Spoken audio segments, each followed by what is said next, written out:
आदरणीय उपराष्ट्रपति जी, आदरणीय स्पीकर महोदय, मंच पर विराजमान सभी वरिष्ठ महानुभाव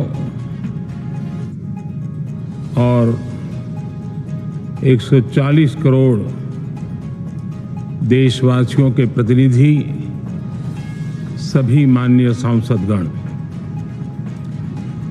आपको और देशवासियों को गणेश चतुर्थी की अनेक अनेक शुभकामनाएं।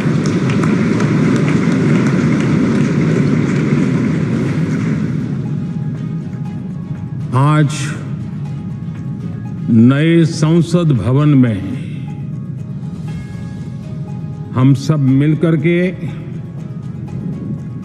नए भविष्य का श्री गणेश करने जा रहे हैं।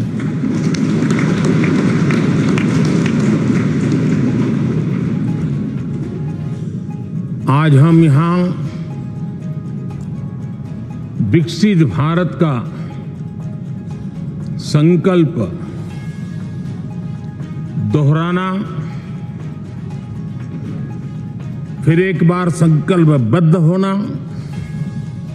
और उसको परिपूर्ण करने के लिए जी जान से जुटने के इरादे से नए भवन की तरफ प्रस्थान कर रहे हैं।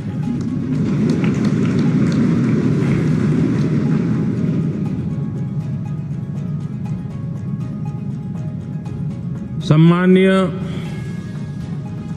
सभागृह, ये भवन और उसमें भी ये सेंट्रल हॉल एक प्रकार से हमारी भावनाओं से भरा हुआ है। हमें भावुक भी करता है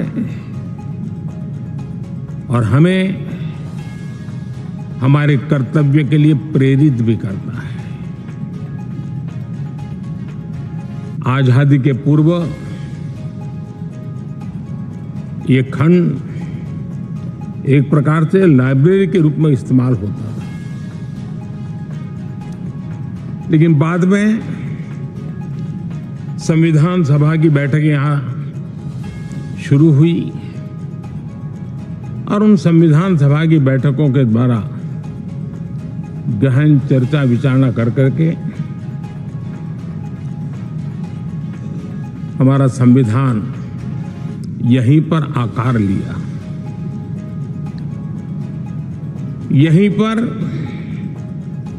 1947 में अंग्रेजी हुकूमत ने सत्ता हस्तांतरण किया, उस प्रक्रिया का भी साक्षी हमारा ये सेंट्रल हॉल है। इसी सेंट्रल हॉल में भारत के तिरंगे को अपनाया गया, हमारे राष्ट्रगान को अपनाया गया और ऐतिहासिक अवसरों पर आजादी के बाद भी सभी सरकारों के दरमियान अनेक अवसर आए जब दोनों सदनों ने मिलकर के यहां पर भारत के भाग्य को गढ़ने के पर विचार किया, सहमति बनाई और निर्णय भी किए। 1952 के बाद दुनिया के करीब 41 राष्ट्राध्यक्षों ने इस सेंट्रल हॉल में हमारे सभी माननीय सांसदों को संबोधित किया है।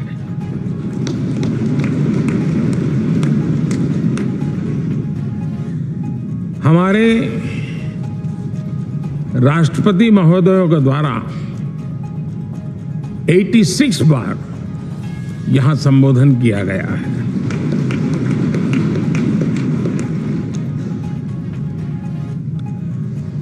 बीते 7 दशकों में जो भी साथी इन जिम्मेवारियों से गुजरे हैं, जिम्मेवारियों को संभाली है, अनेक कानूनों, अनेक संशोधन और अनेक सुधारों का हिस्सा रहे हैं। अभी तक लोकसभा और राज्यसभा ने मिलकर करीब करीब 4000 से अधिक कानून पास किए हैं।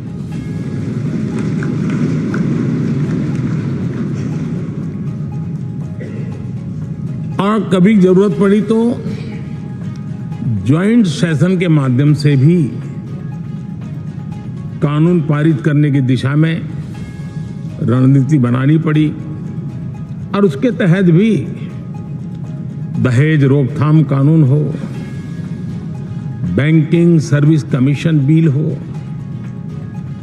आतंक से लड़ने के लिए कानून हो, ये संयुक्त सत्र में पास किए गए हैं, इसी गृह में पास किए गए। इसी संसद में मुस्लिम बहन बेटियों को न्याय की जो प्रतीक्षा थी, शाहबानो केस के कारण कुछ गाड़ी उल्टी पार्टी पर चढ़ गई थी। इसी सदन ने हमारी उस गलतियों को ठीक किया और 3 तलाक विरुद्ध कानून हम सब ने मिलकर के पारित किया। संसद ने बीते वर्षों में ट्रांसजेंडर को न्याय देने वाले कानूनों का भी निर्माण किया। इसके माध्यम से हम ट्रांसजेंडर के प्रति सद्भाव और सम्मान के भाव के साथ उनको नौकरी, शिक्षा, स्वास्थ्य, बाकी जो सुविधाएं हैं एक गरिमा के साथ प्राप्त कर सके, इसकी दिशा में हम आगे बढ़े। हम सभी ने मिलकर हमारे दिव्यांग जनों के लिए भी उनकी जरूरतों को देखते हुए, उनके एस्पिरेशंस को देखते हुए ऐसे कानूनों का निर्माण किया जो उनके लिए उज्जवल भविष्य की गारंटी बन रहे हैं।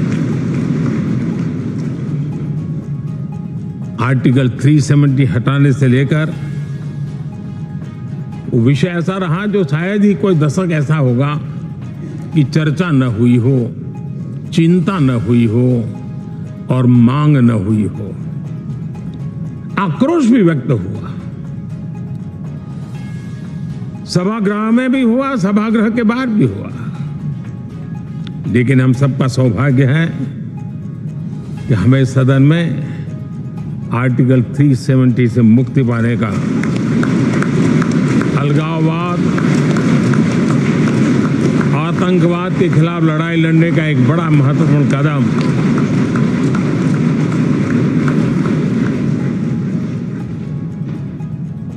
और इस महत्वपूर्ण काम में माननीय सांसदों की, संसद की बहुत बड़ी भूमिका है।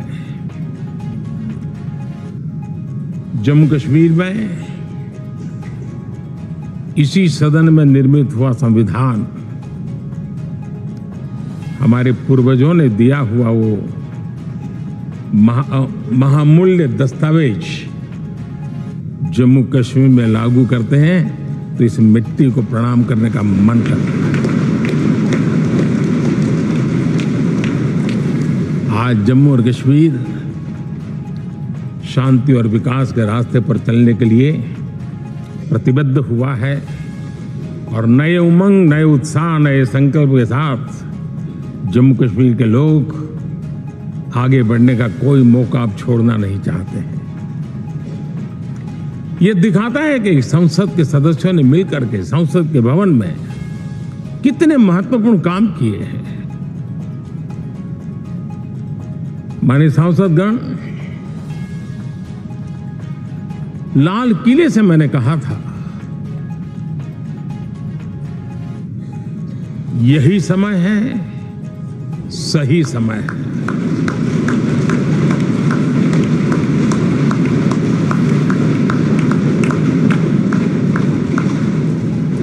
एक के बाद एक घटनाओं की तरफ हम नजर करेंगे।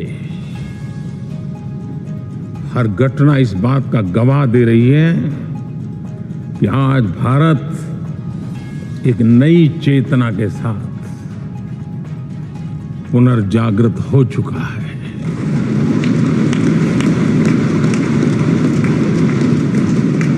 भारत नई ऊर्जा से भर चुका है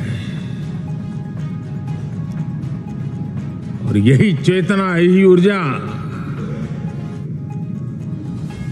इस देश के कोटि कोटि जनों के सपनों को संकल्प में परिवर्तित कर सकती है और संकल्प को परिश्रम की पराकाष्ठा कर करके सिद्धि तक पहुंचा सकती है। ये हम देख सकते हैं।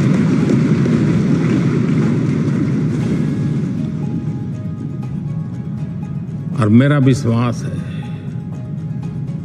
देश जिस दिशा में चल पड़ा है, इच्छित परिणाम अवश्य प्राप्त होंगे।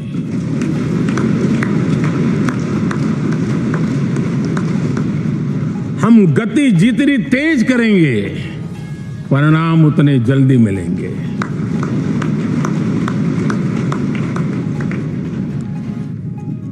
आज भारत 5वीं अर्थव्यवस्था पर पहुंचा है, लेकिन पहले 3 में पहुंचने के संकल्प के साथ बढ़ रहा है।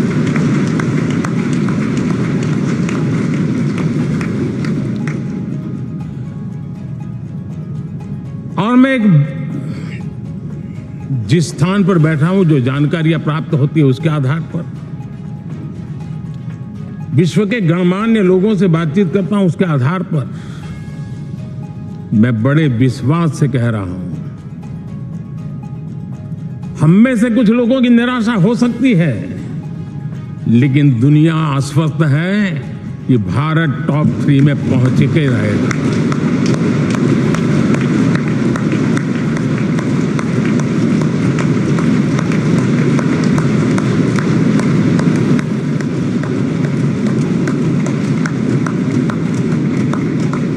भारत का बैंकिंग सेक्टर आज अपनी मजबूती के कारण से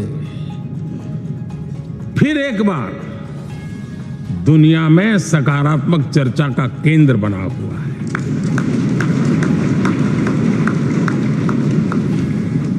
भारत का गवर्नेंस का मॉडल, यूपीआई, डिजिटल स्टैक, मैं इस G20 में देख रहा था, मैंने बाली में भी देखा। टेक्नोलॉजी की दुनिया को लेकर के भारत का नौजवान जिस प्रकार से आगे बढ़ रहा है, पूरे विश्व के लिए कौतुक भी है, आकर्षण भी है और स्वीकृति भी है।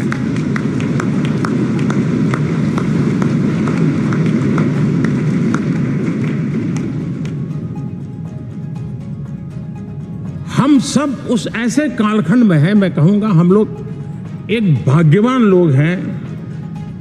ऐसी भाग्यवान समय में हमें कुछ दायित्व निभाने का अवसर आया है और हमारा सबसे बड़ा भाग्य है कि आज इंडियन एस्पिरेशंस उस ऊंचाई पर हैं जो शायद पिछले 1000 साल में नहीं रहे होंगे।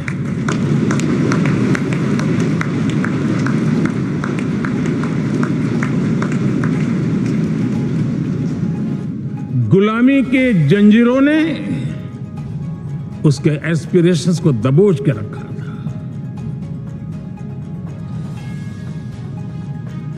उसकी भावनाओं को तहस नहस कर दिया था। आजाद भारत में अपने सपने संजो रहा था, चुनौतियों से जूझ रहा था, लेकिन मिलकर के आज जहां पहुंचे हैं, अब वहां वो रुकना नहीं चाहता है। वो एस्पिरेशनल सोसाइटी के साथ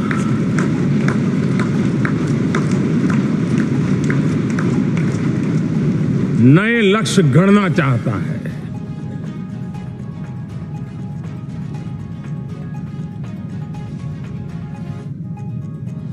जब एस्पिरेशन सोसाइटी सपने संजोते ही हो, संकल्प लेकर के निकल पड़ी हो, तब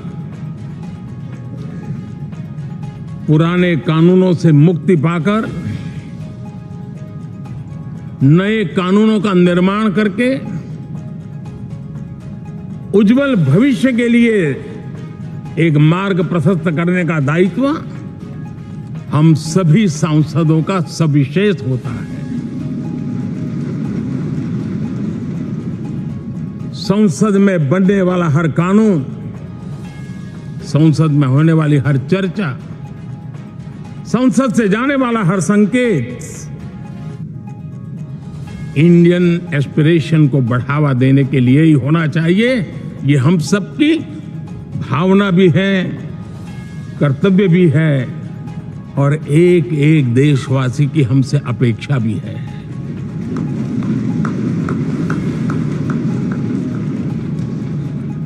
हम जो भी रिफॉर्म करें उसके मूल में इंडियन एस्पिरेशन सबसे सर्वोच्च पद पर होना चाहिए, प्राथमिकता पर होना चाहिए।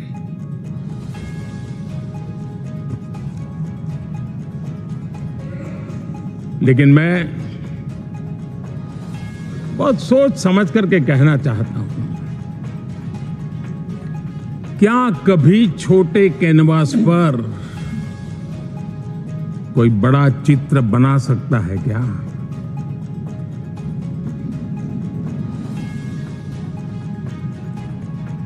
जैसे छोटे कैनवास पर बड़ा चित्र नहीं बन सकता, वैसे हम भी अगर हमारे सोचने के कैनवास को बड़ा नहीं कर सकते तो भव्य भारत का चित्र भी हम नहीं अंकित कर सकते।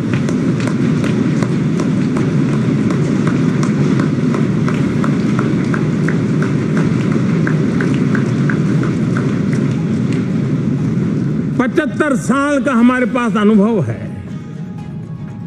हमारे पूर्वजों ने जो कुछ भी रास्ते बनाए उससे हमने सीखा है। हमारे पास एक बहुत बड़ी विरासत है। इस विरासत के साथ अगर हमारे सपने, हमारे संकल्प जुड़ जाए, हमारा सोचने का दायरा बदल जाए, हमारा कैनवास बड़ा हो जाए, तो हम भी उस भव्य भारत के चित्र को अंकित कर सकते हैं, उस तस्वीर का खाका खींच सकते हैं, उसमें रंग भरने का काम हम भी कर सकते हैं और आने वाली पीढ़ी को वो भव्य दिव्य मां भारती के हम उनको सुपुर्द कर सकते हैं। दोस्तों, अमृतकाल के 25 वर्षों में भारत को अब बड़े कैनवास पर काम करना ही होगा। अब हमारे लिए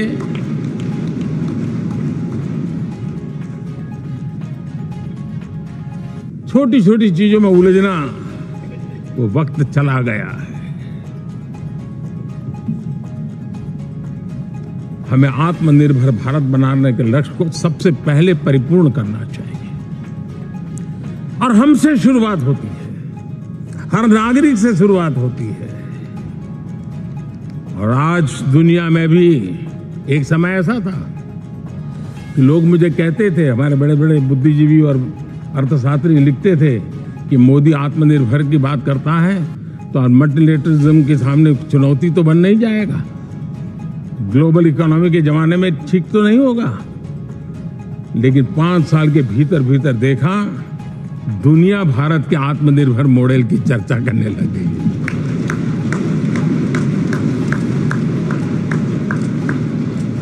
और कौन हिंदुस्तानी नहीं चाहेगा कि डिफेंस सेक्टर में आत्मनिर्भर हो, एनर्जी सेक्टर में हम आत्मनिर्भर हो, एडिबल ऑयल, क्या इस देश को आत्मनिर्भर नहीं होना चाहिए? कृषि प्रधान देश हम कहते हैं, खाने का तेल क्या अब देश बाहर से लाएगा? बहुत समय की मांग है कि हमें आत्मनिर्भर भारत को संकल्प को पूरा करना, ये हम सबका दायित्व है। उसमें दल आड़े नहीं आते हैं, सिर्फ दिल चाहिए, देश के लिए चाहिए।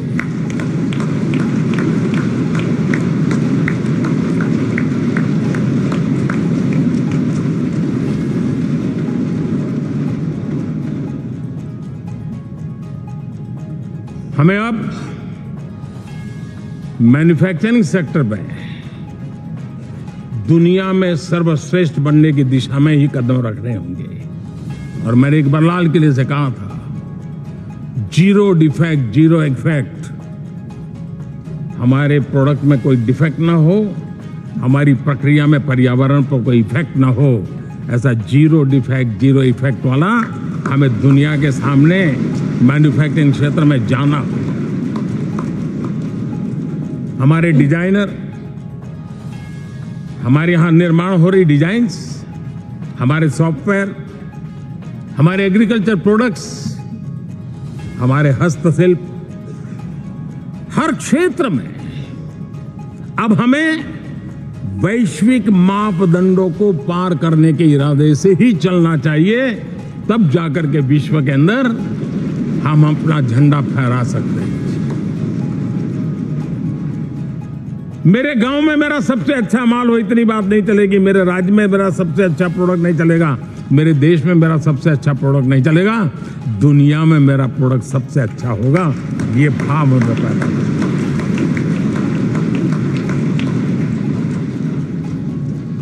हमारी यूनिवर्सिटीज दुनिया के अंदर टॉप रैंकिंग में आए, अब इसमें हमें पीछे नहीं रहना है।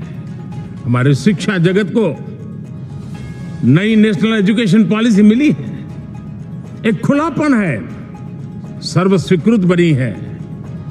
उसके सहारे अब हमें चल पाना है।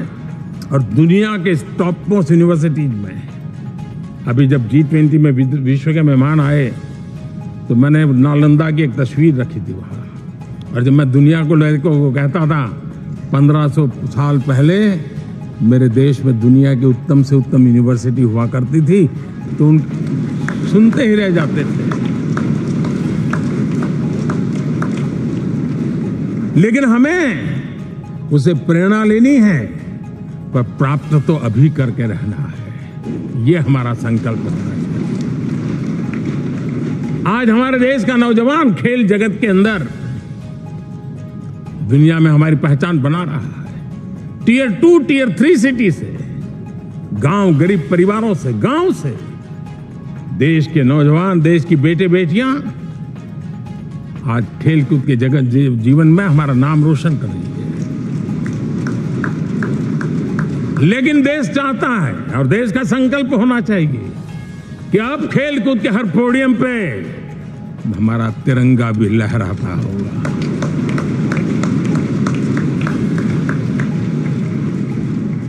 हमें अब पूरा हमारा दिमाग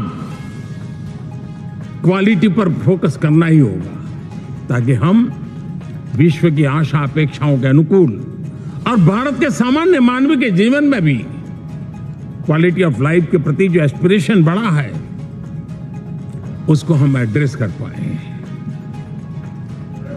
और जैसे मैंने कहा, हम भाग्यवान हैं कि हम उस समय काम कर रहे हैं जब समाज अपने आप एक एस्पिरेशनल सोसाइटी है। हमारा और भी एक भाग्य है कि हम उस समय हैं जब हिंदुस्तान युवा देश है। हम दुनिया में सबसे ज्यादा जन आबादी वाला तो देश बने ही हैं, लेकिन सबसे बड़ी आबादी, उसमें भी सबसे युवा, ये पहली बार हुआ है।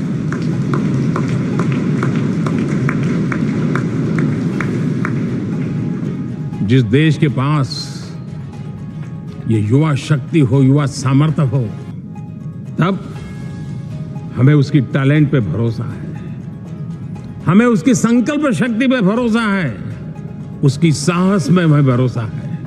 और इसलिए हम चाहते हैं कि दुनिया में भारत का युवा अग्रिम पंक्ति में नजर आना चाहिए। वो स्थिति पैदा होनी चाहिए। आज पूरी दुनिया को स्किल मैन पावर की बहुत बड़ी जरूरत है और भारत विश्व की इस आवश्यकता की पूर्ति के लिए अपने आप को सज्ज कर सकता है और उन आवश्यकताओं को पूरी कर करके दुनिया में अपनी एक जगह भी बना सकता है। और इसलिए विश्व में उनकी आवश्यकता के लिए किस प्रकार के मैन पावर की जरूरत है, किस प्रकार के उनको ह्यूमन रिसोर्स की जरूरत है, उस स्किल मैपिंग का काम भी चल रहा है। और उस स्किल मैपिंग के अनुसार भारत के अंदर स्किल डेवलपमेंट की तरफ बल दे रहे हैं। और जितना ज्यादा हम स्किल डेवलपमेंट पर बल देंगे, भारत के नौजवानों का सामर्थ्य विश्व में अपना डंका बजाने में कोई कमी नहीं रखेगा। और हिंदुस्तानी जहां गया है उसने अच्छाई की छाप छोड़ी है, कुछ कर गुजरने की छाप छोड़ी है। ये सामर्थ्य हमारे अंदर पहले से पड़ा हुआ है और हमारे पहले जो लोग गए हैं उन्होंने इससे छवि भी बना के रखी हुई है। आपने देखा होगा पिछले दिनों करीब 150 नर्सिंग कॉलेज एक साथ खोलने का निर्णय किया। पूरे दुनिया में बहुत बड़ी रिक्वायरमेंट है नर्सिंग की। हमारी बहन, हमारी बेटियां, हमारे बेटे उस क्षेत्र में दुनिया में पहुंच सकते हैं, आसानी से पहुंच सकते हैं। पूरे विश्व की जरूरत है और ये तो मानवता का काम है जिसमें हम पीछे नहीं रहेंगे। आज मेडिकल कॉलेजेस का इतना व्यापक रूप से निर्माण देश की आवश्यकता तो पूरी करनी ही करनी है, दुनिया की आवश्यकताओं में भी योगदान दे सकते हैं। कहने का तात्पर्य यही है, हर छोटी चीज पर बारीकी से ध्यान देते हुए, उस पर अपना ध्यान केंद्रित करते हुए हमें आगे बढ़ना है। हमें भविष्य के लिए सही समय पर सही फैसले भी लेने होते हैं। हम फैसलों को टाल नहीं सकते हैं। हम राजनीतिक लाभ नुकसान के गणा भाग के अंदर अपने आप को बंधित नहीं बना सकते हैं। हमें तो देश के एस्पिरेशन के लिए हिम्मत के साथ नए निर्णय करने होते हैं। आज सोलर पावर के सफल मूवमेंट्स हमारी भावी पीढ़ी के लिए एनर्जी क्राइसिस से मुक्ति की गारंटी दे रहा है। आज मिशन हाइड्रोजन आने वाले दिनों में जो एनवायरमेंट की चिंता है, जो टेक्नोलॉजी में बदलाव आ रहा है, उसके समाधान का रास्ता देने का सामर्थ्य रखती है। आज हमारा सेमीकंडक्टर जिस प्रकार से जीवन चलाने में हमारे हृदय की जरूरत रहती है, वैसे ही आज हमारी टेक्नोलॉजी चिप्स के बिना चल नहीं सकती और सेमीकंडक्टर उसके लिए बहुत अनिवार्य है। उस दिशा में हम आगे जाकर के इलेक्ट्रॉनिक मैन्युफैक्चरिंग में कोई रुकावट ना आए और जीवन कहीं अटक न जाए, उसलिए एक बहुत बड़ी मात्रा में हम काम कर रहे हैं। जल जीवन मिशन, हर जिले में 75 अमृत सरोवर, हमारी भावी पीढ़ी को, हमारे बच्चे उनको कभी पानी के बिना तरसना न पड़े, इसकी चिंता हम आज कर रहे हैं। विश्व के बाजार में हमारा हर व्यापार कारोबार पहुंचे, कॉम्पिटिटिव ताकत के साथ खड़ा रहे, लॉजिस्टिक सिस्टम को और अधिक कम खर्च वाला बनाना, एफिशिएंट बनाना, उस दिशा में हम बहुत नीतियां लेकर के चल रहे हैं। आज समय की मांग है कि भारत का एक ऐसा भारत का हम निर्माण करें। नॉलेज, इनोवेशन, ये समय की मांग है और दुनिया में हमें अग्रिम पंक्ति में जाने का ये रास्ता भी है। और इसीलिए पिछले हमने समय नेशनल एजुकेशन पॉलिसी के साथ साथ टेक्नोलॉजी के बढ़ावे के लिए हमने रिसर्च और इनोवेशन का एक कानून भी पारित किया है, ताकि हमारे देश के नौजवानों को इस इनोवेशन के और चंद्रयान 3 की सफलता के बाद देश के नौजवानों के मन में विज्ञान की तरफ आकर्षण बढ़ रहा है। हमें मौका गंवाना नहीं है। हमारी युवा पीढ़ी को हमने रिसर्च और इनोवेशन के लिए पूरे अवसर देने हैं और इस इकोसिस्टम को बनाने के लिए हमने एक उज्जवल भविष्य के निर्माण की नींव रखी है। आदरणीय बंधुगण, सामाजिक न्याय ये हमारी पहली शर्त है। बिना सामाजिक न्याय, बिना संतुलन, बिना समभाव, बिना समत्व हम इच्छित परिणामों को घर के भीतर प्राप्त नहीं कर सकते। लेकिन सामाजिक न्याय की चर्चा बहुत सीमित बन के रह गई। हमें उसको व्यापक रूप में देखना होगा।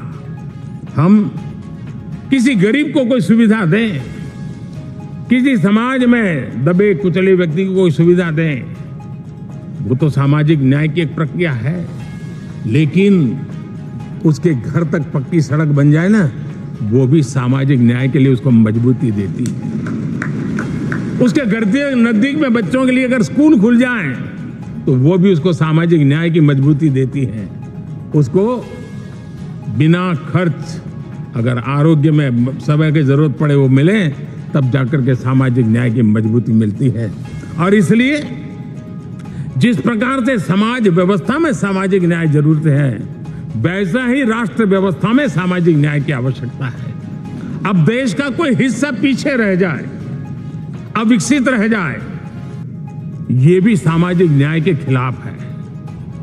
दुर्भाग्य से देश का पूर्वी इलाका, भारत का पूर्वी भाग, जो समृद्धि से भरा हुआ है, लेकिन वहां के नौजवानों को रोजगार के लिए दूसरे इलाके में जाना पड़ रहा है। ये स्थिति हमें बदलनी है। हमारे देश के उस पूर्वी भाग को, इलाका को समृद्ध बना करके सामाजिक न्याय की मजबूती भी हमने देनी है। असंतुलित विकास, शरीर कितना भी स्वस्थ क्यों न हो, लेकिन एक उंगली को भी अगर लकवा मार गया है तो शरीर स्वस्थ नहीं माना जाता है।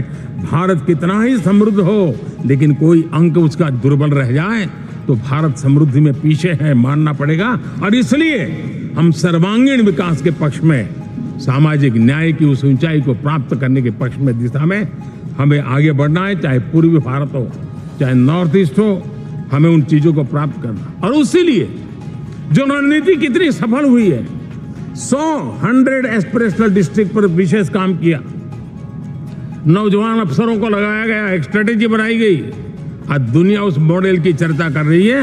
और आज 100 डिस्ट्रिक्ट, देश के कोने कोने में जो पीछे माने जाते थे, उसको बोझ मान लिया गया था।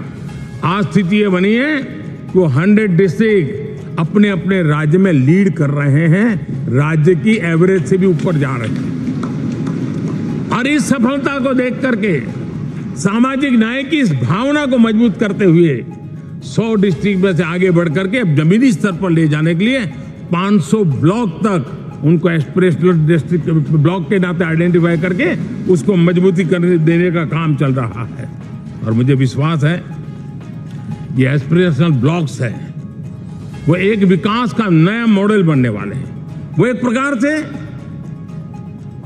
देश के विकास के एक नए ऊर्जा केंद्र बनने की संभावना रखते हैं। और उस दिशा में भी हम आगे बढ़ रहे हैं। माननीय सांसदगण, आज विश्व की नजर भारत पर है।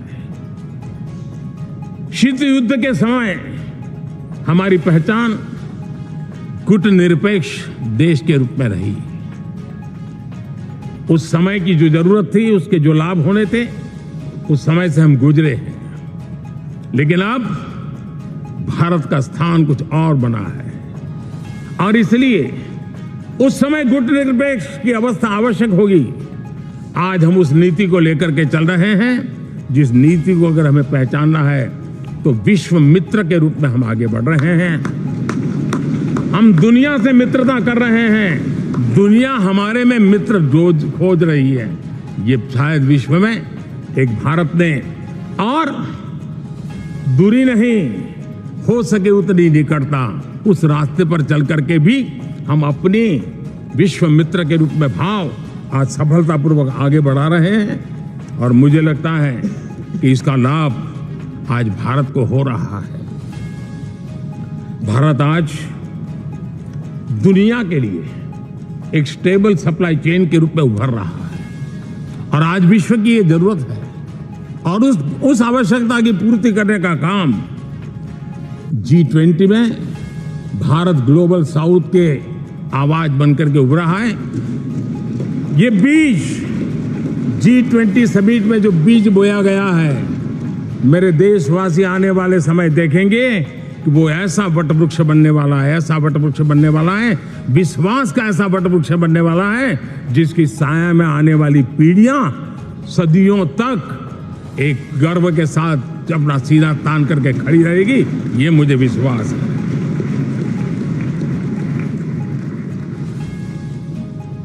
इस G20 में एक बहुत बड़ा काम हमने किया है, बायोफ्यूल अलायंस का। हम विश्व के नेतृत्व करते रहे, दिशा दे रहे हैं और विश्व को बायोफ्यूल अलायंस में दुनिया के सभी देश देखते ही देखते उसकी सदस्यता ले रहे थे और एक बहुत बड़ा आंदोलन खड़ा होने जा रहा है और जिसका नेतृत्व ये हमारा भारत कर रहा है। छोटे छोटे महाद्वीप, उनके साथ भी आर्थिक कॉरिडोर बनाने की दिशा में हमने बड़ी मजबूती के साथ कदम उठाए हैं। आदरणीय बंधुगण, आदरणीय उपराष्ट्रपति जी, आदरणीय स्पीकर महोदय, आज हम यहां से विदाई लेकर के नए भवन में जा रहे हैं, संसद के नए भवन में बैठने वाले हैं और ये शुभ है, गणेश चतुर्थी के दिन बैठ रहे हैं।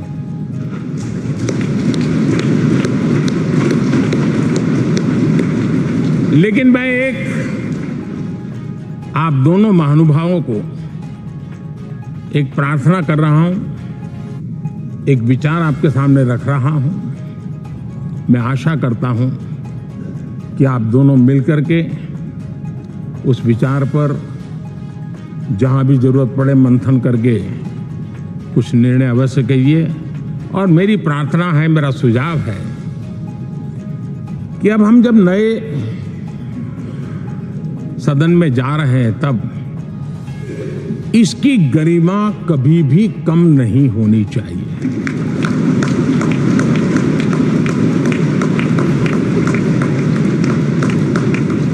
इसे सिर्फ पुरानी पार्लियामेंट कहकर के छोड़ दें, ऐसा नहीं होना चाहिए। और इसलिए मेरी प्रार्थना है कि भविष्य में अगर आप सहमति दे दोनों महानुभाव, तो इसको संविधान सदन के रूप में जाना जाए।